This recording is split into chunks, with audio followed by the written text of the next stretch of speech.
और इस वक्त की बड़ी खबर उदयपुर से। उदयपुर एसीबी की बड़ी कार्रवाई। पाली जिले में उदयपुर एसीबी की कार्रवाई हुई। पीडब्ल्यूडी के एक्सीएन और जेईएन को ट्रैप किया गया। एसीबी अब इस पूरे मामले का खुलासा करेगी।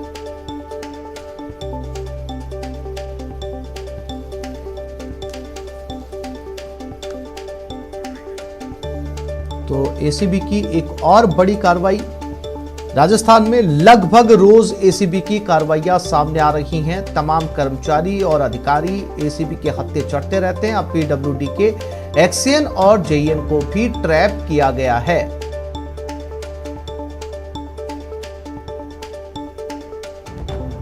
पाली जिले में उदयपुर एसीबी की ये कार्रवाई सामने आई है। एसीबी अब इस पूरे मामले का खुलासा करेगी।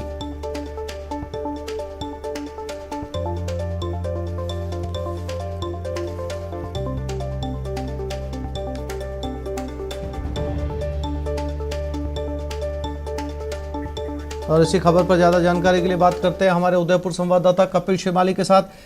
कपिल, एक्सीएन और जेईएन दोनों धरे गए हैं। कितनी रकम इनके पास से बरामद की गई? किस मामले में ये रिश्वत मांग रहे थे?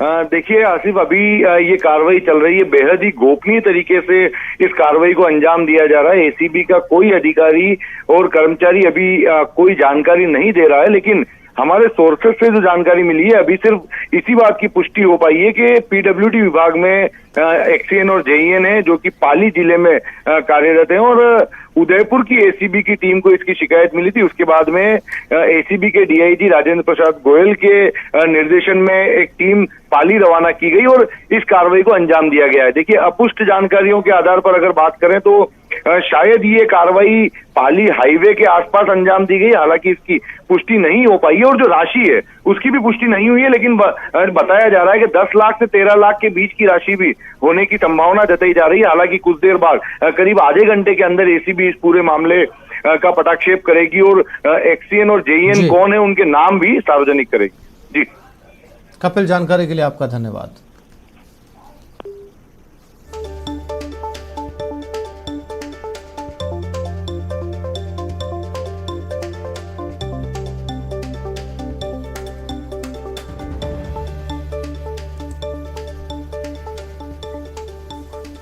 चूरू में 10वीं की छात्रा से गैंगरेप की सनसनीखेज वारदात सामने आई। घटना रतन नगर थाना इलाके की है, जहां संबंध बनाने से इनकार करने पर दो युवकों ने नाबालिग छात्र को पीट कर आत्महत्या कर दिया और फिर रेप किया। घटना 10 मार्च की बताई जा रही है। पीड़िता की रिपोर्ट पर सोमवार देर शाम कमल मेघवाल और उसके एक साथी के खिलाफ महिला थाने में आईपीसी और पॉक्सो की संगीन धाराओं में मामला दर्ज किया गया। पुलिस ने पीड़िता का राजकीय भर्ती अस्पताल में मेडिकल करवाया है। नाबालिग छात्रा के पूरे शरीर पर चोट के निशान है। पीड़िता के मुताबिक 1.5 साल पहले आरोपी ने जबरन रेप कर वीडियो बनाया था और फिर आए दिन वीडियो वायरल करने की धमकी देकर रेप करता रहा।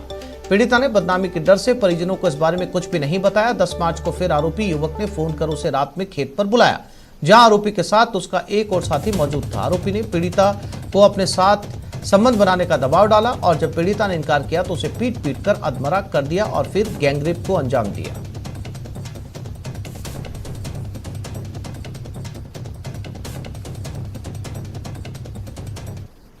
ये खेत में काम कर रही हो और शाम को खेत में आके सो रही हो। सोने के बाद में बच्चा व 2 दिन आया। आने के बाद में गेट के सामने ही मारपीट की है। मारपीट करके उसने डाल दिया। मैंने सुबह बच्ची को पूरी रात तलाश किया और तलाश करने वाले मेरे बच्चे नहीं मिली। सुबह मैंने जो उठा तो वहाँ गेट के पास में ही बच्ची पड़ी मिली बेहोश। और सत्ता की सनक जब सिर पर सवार हो जाती है तो ऐसी तस्वीरें सामने आती है, जैसी तस्वीरें गंगानगर से सामने आई है। कांग्रेस के कार्यकर्ता ने एक युवक को दौड़ा कर पीटा। घटना रायसिंह नगर थाना इलाके की है, जहां 11T के रेलवे फाटक के पास एक कार चालक को अपने से आगे चल रही कार को टच करना भारी पड़ गया।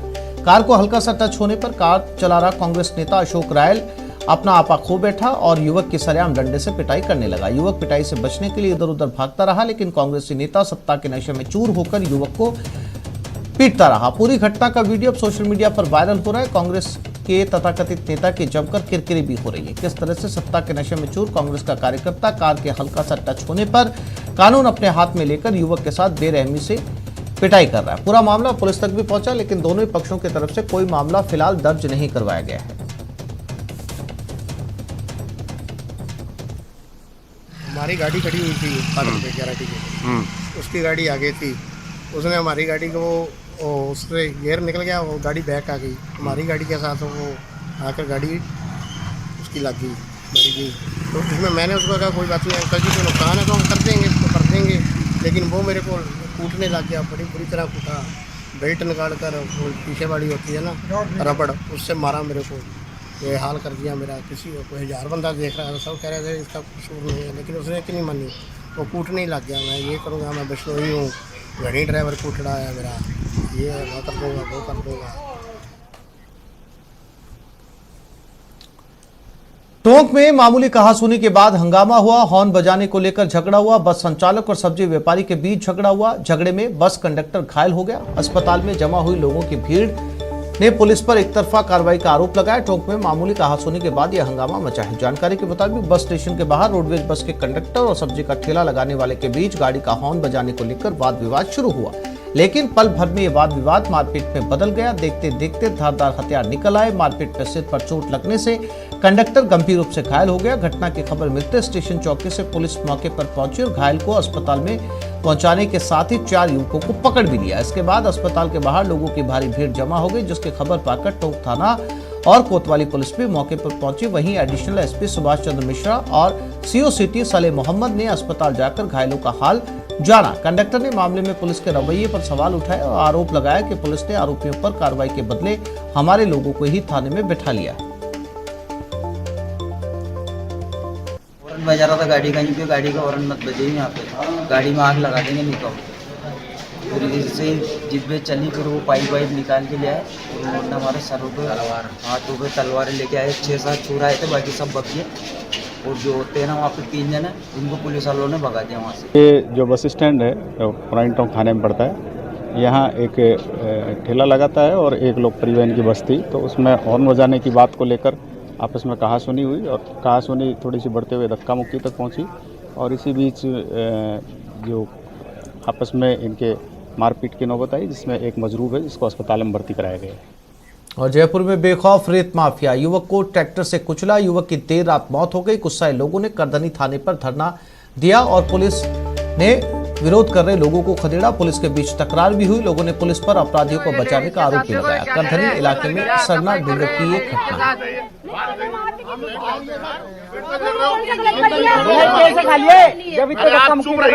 भुगता तो जो है ना, हम गिरफ्तार कर लेंगे। बात करो, गिरफ्तारी हम करा दे भाई साहब।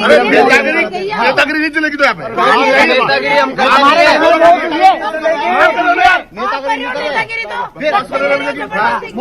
पे प्रदेश के भीषण गर्मी का दौर शुरू होते ही कई शहरों में पेयजल का संकट भी गहराने लगा। ऐसे में इन शहरों में पानी की किल्लत को दूर करने के लिए कोटा रेल मंडल के कर्मचारियों ने 100 वैगन तैयार करने का काम शुरू कर दिया। रेलवे अधिकारियों के मुताबिक इन वैगन में पीने के पानी को भरकर मारवाड़ इलाके में भेजे जाने की तैयारी है। आमतौर पर पेट्रोल सप्लाई में काम आने वाले इन सभी वैगन को पानी सप्लाई करने के अनुरूप बनाने का काम शुरू किया गया है। इस सराहनीय काम को करने के लिए रेलवे अधिकारी से लेकर कर्मचारी दिन रात मेहनत कर रहे हैं। यहाँ तक कि कर्मचारी ओवर टाइम कर अपना सामाजिक सरोकार निभा रहे हैं। बताया जा रहा है कि एक वैगन की क्षमता 54,000 लीटर है। मुख्य कारखाना प्रबंधक मनीष गुप्ता ने बताया कि एक रैक 50 वैगन का होगा, जिसको जल्द ही पूरा कर यहां से रवाना किया जाएगा।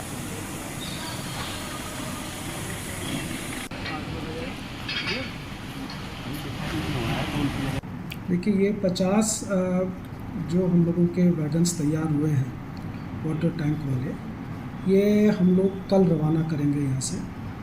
और इनमें ख़ास बात यह है कि ये पहले जो ये टैंक थे, इनमें वेजिटेबल ऑयल हम लोग कैरी करते थे, और अब इन्हें पानी पीने के योग्य बनाने के लिए हम इनको सबसे पहले स्टीम क्लीन करते हैं। स्टीम क्लीनिंग से इनके अंदर में जितना जमा हुआ पदार्थ है, जो तेल का पदार्थ होता है, वो सब पिघल के निकल जाता है। दूसरे स्टेप में इसके ऊपर के कवर्स खोल के अंदर से पूरी स्क्रैपिंग की जाती है, जिससे जो बचा हुआ जो इसके अंदर में तेलीय पदार्थ है वो हम लोग स्क्रैप करके निकाल देते हैं। इसके लिए हमारे जो कर्मचारी हैं वो बैरल के अंदर में जाते हैं और उसको क्लीन करते हैं। जैसे ही गर्मियों का आगाज शुरू होता है, वैसे ही देश भर में पानी की किल्लत शुरू हो जाती है। कोटा रेलवे वर्कशॉप माल डिब्बा मरम्मत कारखाने में इन दिनों काम चल रहा है पानी के वैगनों की तैयारी का। देश भर में पानी को पहुंचाने के लिए वैगन तैयार किए जा रहे हैं। कोटा में अप्रैल में सूर्य देवता अपना रौद्र रूप दिखा रहे हैं। नतीजा पारा 44 डिग्री पार कर चुका है और गर्मी के तेवर बेहद तीखे हो गए। तेज गर्मी के कारण हाल ही में शुरू हुए अभेड़ा बायोलॉजिकल पार्क तक पर्यटक पहुंच ही नहीं पा रहे। जो पहुंच भी रहे हैं वो निराश होकर लौट रहे हैं क्योंकि ज्यादा गर्मी की वजह से वन्यजीव अपने अपने शेड से नहीं निकल पा रहे, जिसके कारण दर्शक निराश और हताश होकर वापस लौट रहे हैं।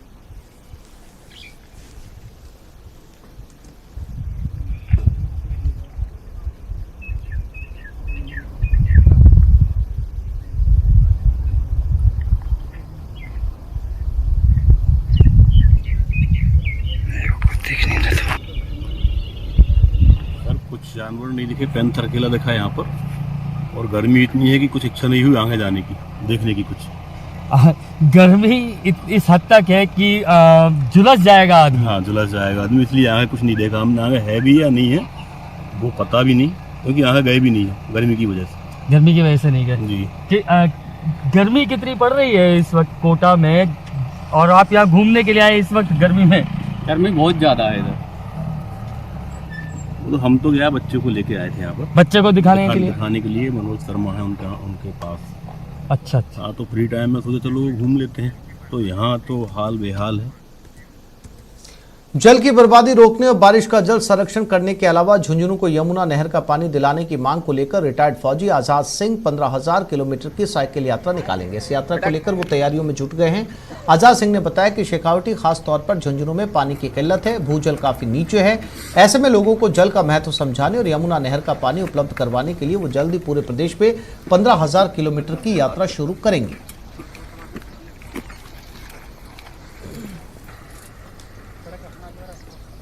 संदेश देना चाहता हूं कि क्योंकि सर जैसे पहले जो हमारे पानी का जो आप देख रहे हो आगे आगे, जैसे पहले हमारे यहाँ 20-25 हाथ पे पानी था, अभी 100 हाथ चला गया, अभी 150 हाथ, 200 हाथ, और अभी तो वो पाताल तोड़ पता नहीं कौन कौन सी जो भीलवाड़ा की मशीन ला के वो कर रहे हैं। तो हमारा अगर हम इस तरह ये करते रहे, पानी को वेस्ट करते रहे, तो आगे जाके हमारे को बहुत बड़ी दिक्कत आएगी। तो मैंने ये सोचा है सर, मैंने फौज में भी 30 साल नौकरी किया है, और फिर अब मैं ये सोच रहा हूँ कि मैं हर आदमी के हर गांव में, राजस्थान में मेरी ये करीब 15,000 किलोमीटर की यात्रा होगी सर। और मैं सबको यही बोलूंगा, जल है तो कल है, जल को हमें बचाना है। और इस जो ये बोतल लेके मैं चल रहा हूँ साइकिल पे, तो ये नौजवान हैं, उनको भी एक संदेश है कि वो भी इसको जब देखते हैं तो उनके दिमाग में आएगा कि हाँ हमें जल को बचाना है। राज्यसभा सांसद सुरेंद्र सिंह नागर ने कांग्रेस पर गुर्जरों से धोखा देने का आरोप लगाया। स्वर्गीय किरोड़ी सिंह बैसला के घर पर श्रद्धांजलि देने जाते समय दौसा के पीपल खेड़ा में नागर ने कहा कि कांग्रेस ने वोट तो पायलट के नाम पर मांगे, लेकिन जब सीएम बनाने की बारी आई तो पायलट को किनारे कर दिया। उन्होंने कहा कि आने वाले विधानसभा चुनाव में राजस्थान की जनता कांग्रेस को इसका माकूल जवाब देगी। जो बना वही उस प्रदेश का मुख्यमंत्री कांग्रेस की सरकार में बना, लेकिन ये एक किस्म में मैं कह सकता हूँ कि हमारे समाज के साथ एक विश्वासघात है कि जिस उम्मीद के साथ लोगों ने कांग्रेस को वोट किया और वोट जो लिया गया वो सचिन पायलट के नाम पर मांगा कि उनको हम मुख्यमंत्री बनाएं, ये विश्वासघात है। और समय आने पर मुझे उम्मीद है कि जो कांग्रेस के लोगों ने हमारे समाज के देवा गुर्जर यानी क्राइम की दुनिया का वो शख्स जो खुद को डॉन समझता था, रावतभाटा इलाके में एक सैलून में सरेआम जिसका मर्डर कर दिया गया। और पीछे रह गया एक बड़ा सवाल, डॉन के कितने कातिल, जिसका जवाब अभी पुलिस के पास नहीं है। देवा गुर्जर को किसने मारा? एक दिन 7 बदमाश गिरफ्तार। सलाखों में सेकंड मास्टरमाइंड सांवरा। हत्याकांड में अब तक 16 गिरफ्तार। डॉन के कितने कातिल? इस सवाल का जवाब फिलहाल पुलिस के पास भी नहीं है, लेकिन जवाब के लिए हिस्ट्री शीटर देवा गुर्जर हत्याकांड में एसआईटी धड़ाधड़ गिरफ्तारियां कर रही है।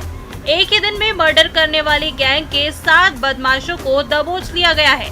इसके साथ ही इस हत्याकांड में अब तक कुल 16 आरोपी पकड़े जा चुके हैं और जो फरार हैं उनकी सरगर्मी से तलाश की जा रही है कि प्लॉट का एक विवाद था और जो ठेकेदार वहाँ काम करते हैं RAPP में, उनसे वसूली को लेकर के आपस में रंजिश की। हिस्ट्री शीटर के हत्याकांड में गिरफ्तारी पर गिरफ्तारी हो रही है।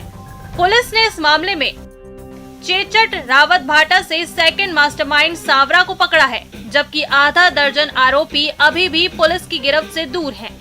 MP से सटे जंगलों में ड्रोन से सर्च ऑपरेशन चलाया जा रहा है। कोटा चित्तौड़गढ़ में 100 पुलिसकर्मी जंगल खंगाल रहे हैं। मुकुंदरा के जंगलों में ड्रोन से सर्च किया जा रहा है। 9 आरोपी फिलहाल पुलिस रिमांड पर चल रहे हैं, जबकि 7 आरोपियों को कोर्ट में पेश किया जाना है। आरोपियों के मोबाइल के डेटा से जानकारी जुटाई जाएगी। वारदात में कौन कौन शामिल था अभी खुलासे होने हैं, लेकिन पुलिस भी ये दावा जरूर कर रही है कि आपसी रंजिश में देवा को दूसरी गैंग ने मौत के घाट उतारा है। वही है जो इनका आपस का जो लेन देन का जो विवाद था, उसी की वजह से ये घटनाक्रम को इन्होंने अंजाम दिया। लग्जरी लाइफ जीने वाले इस डॉन की क्राइम कुंडली अपराधों से पटी पड़ी थी। पुलिस के पन्नों में देवा पर कुल 15 मामले दर्ज थे, लेकिन 4 अप्रैल को दुश्मनों ने सरेआम इस डॉन का दी एंड कर दिया और पीछे छूट गया बड़ा सवाल, डॉन के कितने कातिल। ओम प्रकाश मारू, न्यूज़ 18 कोटा। अमृत महोत्सव कार्यक्रम में बीडी कल्ला, बीजेपी पर बीडी कल्ला का वार। बीजेपी जनता को गुमराह कर रही है। धर्म के नाम पर बीजेपी ठगी करती है, कांग्रेस सभी धर्मों का सम्मान करती है। हमारे देश में अनेकता में एकता है। बीजेपी के सभी नारे हवा में उड़ गए। बीजेपी सिर्फ नारा दे रही है। सीएम अशोक गहलोत अच्छा काम कर रहे हैं।